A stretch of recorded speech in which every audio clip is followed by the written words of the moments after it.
My name is Jimmy. Jimmy. I live at Ngayoli for a long time. Not really long time, but yeah. What's the condition of the house? Are you happy with the condition of the house? The house is just built by a thing. It's only a tin house, and I think I needed a real house. This is like, it's a tin house. I need a proper house. And yeah.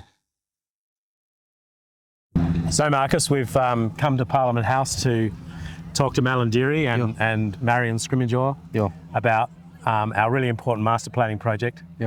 So why is it important for us to come and talk to Malandiri and Marion at Parliament House about our master plan?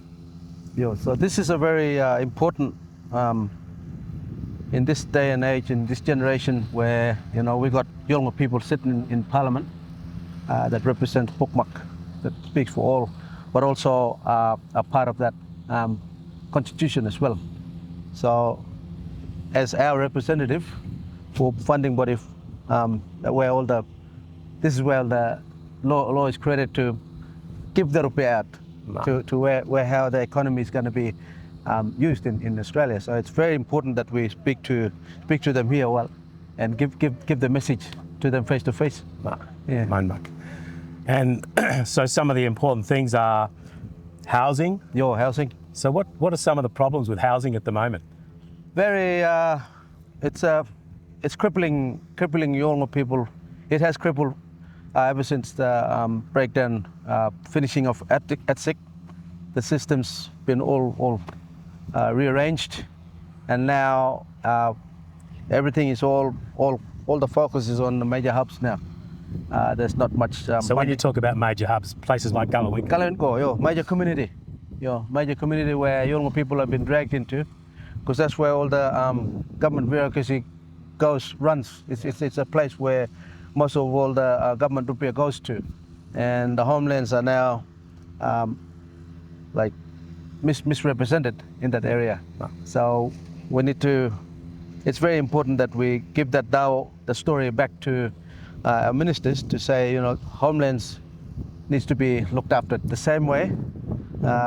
It's just as important as giving it to the major communities, but the problem gets piled up.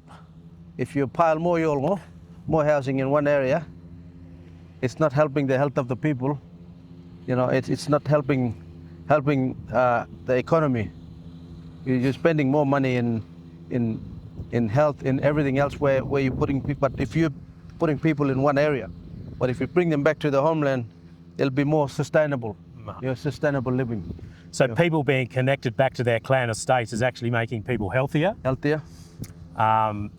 We're starting to look after the domestic violence problem. The violence problem. Because actually bringing people into communities, bringing clans together, is actually creating problems. Creates tension. And there's always going to be a dispute.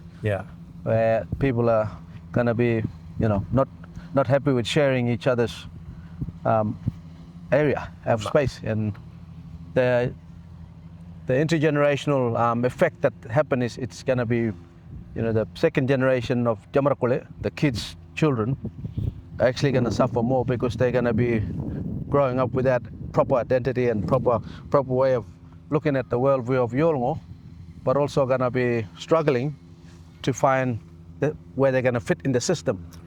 So if they're going to be within that area of space, it's really difficult. But if that group of families have a way of accessing adequate housing in the homelands, then there's a better outcome for health, education, well-being. It's actually going to save this mob money. It's going to save Yindi rupiah. Let's go and talk to him. Let's get this over the line. Let's go.